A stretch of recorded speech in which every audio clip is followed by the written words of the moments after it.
Bir odamning 4 ta o'g'li bo'lib, ota farzandlariga shoshilib qaror chiqarmaslik borasida hayotiy dars o'rgatish uchun ularni birin-ketin uzoq dalada joylashgan katta daraxtni ko'rib kelishga yuboradi. To'ng'ich o'g'il qish faslida boradi. Ikkinchisi bahorda, uchinchi o'g'il yozda, kenjasi esa kuzda borib ana o'sha daraxtga nazar solib kelishadi.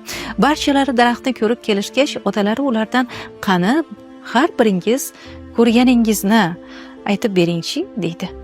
To'ng'ich o'g'il daraxt juda ham xunuk va qurigan ekan ota deydi. Keyingisi esa daraxt yam-yashil, bargli ekan deb javob beradi. Uchinchisi daraxt xushbo'y gullar bilan qoplangan ekan dadajon deydi. Kenja o'g'il esa daraxtni mevalari ko'p ekan deb javob beradi. Bularni eshitgan ota har biringiz to'g'ri gapirdingiz.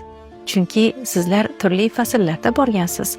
Ammo shuni bilingki, bitta daraxtga bir faslning o'zi hukm chiqarmaslik kerak mana shu bir faslning o'zi bilan.